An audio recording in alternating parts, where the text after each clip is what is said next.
Section 128.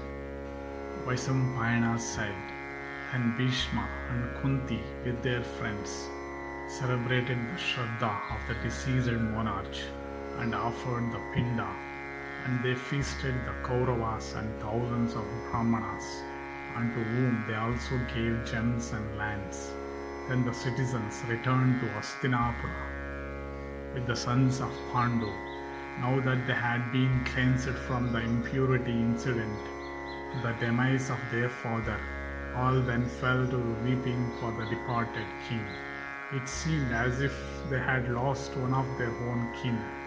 When the Sraddha had been celebrated in the manner mentioned above, the venerable Vyasa, seeing all the subjects sunk in grief, said one day to his mother Satyavati, "Mother, our days of happiness have gone by, and days of calamity have succeeded. Sin beginneth to increase day by day. The world hath got old. The empire of the Kauravas will no longer endure because of wrong and oppression. Go thou then into the forest, and devote thyself to contemplation through yoga. Henceforth society will be filled with deceit and wrong. Good work will cease. Do not witness the annihilation of thy race in thy old age." Acquisition in the words of Vyasa, Satyavati entered the inner apartments and addressed her daughter-in-law, saying, "O Ambika, I hear that in consequence of the deeds of your grandsons, this Bharata dynasty and its subjects will perish. If thou permit, I would go to the forest with Kaushalya, so grieved at the loss of her son." O king, saying this, the queen, taking the permission of Bhishma also, went to the forest. And arriving there with her two daughter-in-laws, she became engaged in profound contemplation, and in good time, leaving her body, ascended to heaven. Vaisampayana continued, "Then the sons of King Pandu, having gone through all the purifying rites prescribed in the Vedas, began to grow up in princely style in the home of their father. Whenever they were engaged in play with the sons of Dhritarashtra, their superiority of strength became marked. In speed, in striking the objects aimed at, in consuming articles of food, and scattering dust, Bhimasena beat all the sons of Dhritarashtra. The son of the wind god pulled them by the hair and made them fight with one another, laughing all the while. And Rikodara easily defeated those 101 children of great energy as if they were one, instead of being 101. The second Pandava used to seize them by the hair and throwing them down to drag them along the earth. By this some had their knees broken, some their heads, and some their shoulders. That youth, sometimes holding 10 of them, drowned them in water, and then off nearly dead. When the sons of Dhritarashtra got up to the boughs of a tree for plucking fruits, Bhima used to shake that tree by striking it with his foot, so that down came the fruits and the fruit pluckers at the same time. In fact, those princes were no match for Bhima in pugilistic encounters. In speed or in skill, Bhima used to make a display of his strength by thus tormenting them in childishness, but not from malice. Seeing these wonderful exhibitions of the might of Bhima, the powerful Duryodhana, the eldest son of Dhritarashtra, began to conceive hostility towards him, and the wicked and unrighteous Duryodhana, through ignorance and ambition, prepared himself for an act of sin. He thought, there is no other individual who can compare with Bhima, the second son of Pandu, in point of prowess. I shall have to destroy him by artifice. Singly Bhima dares a century of us to the combat. Therefore, when he shall sleep in the garden, I shall throw him into the current of the Ganga, afterwards confining his elder brother Yudhishthira and his younger Arjuna, I shall reign the sole king without molestation. Determined thus, the wicked Duryodhana was ever on the watch to find out an opportunity for injuring Bhima. And O Bharata, at length at a beautiful place called Pramanakoti on the banks of the Ganga, he built a palace decorated with hangings of board cloth and other rich stuffs. And he built this palace for sporting in the water there, and filled it with all kinds of entertaining things, and choice viands, gay flags waved on the top of this mansion. The name of the house was the Water Sport House. Skillful cooks prepared various kinds of wines. When all was ready, the officers gave intimation to Duryodhana.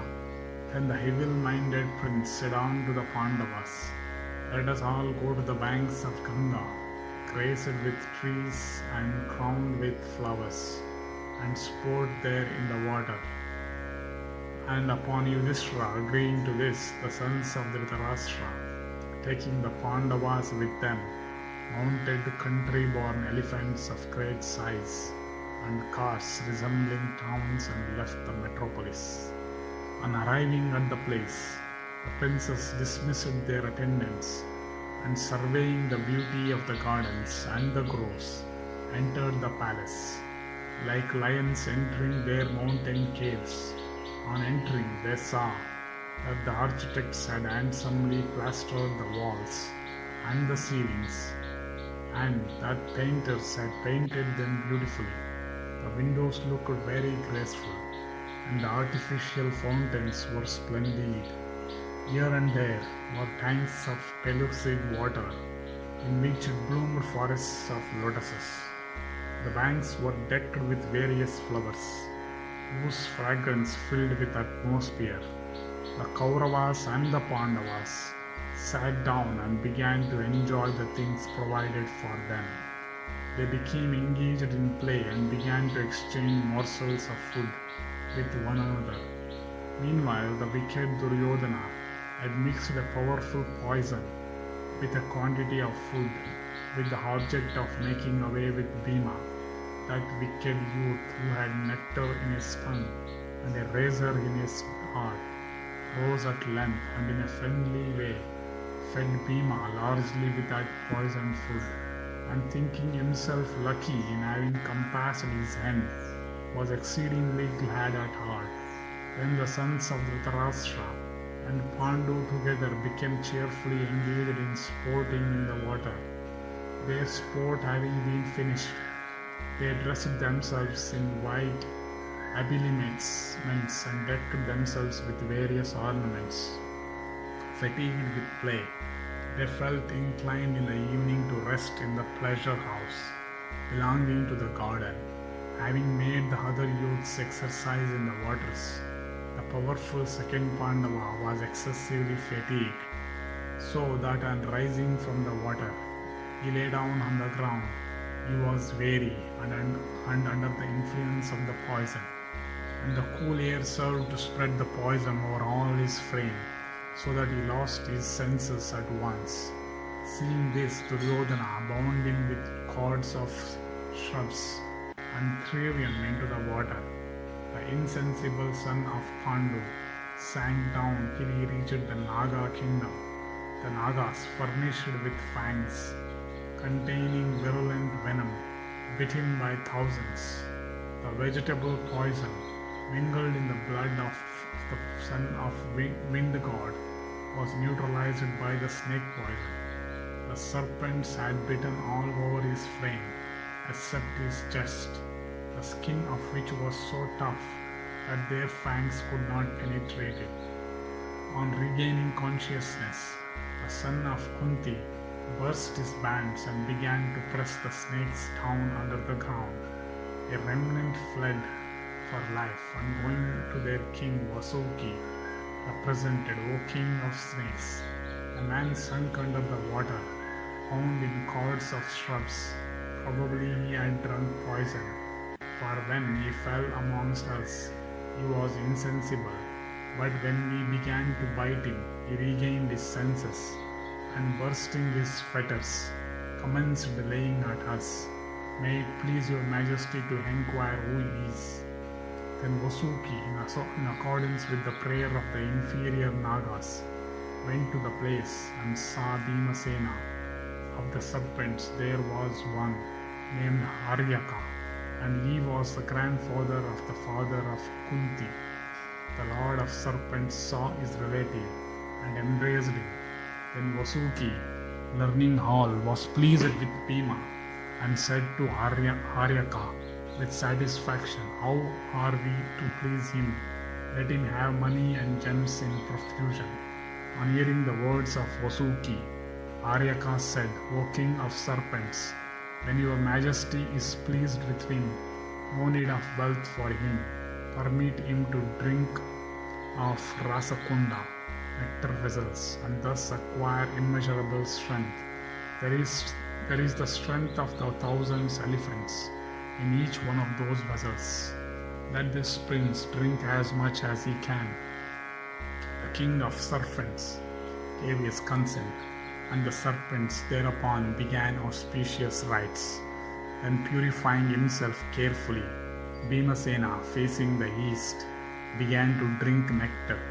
At one breath he coughed off a whole vessel, and in this manner drained off 8 successive jars, till he was full.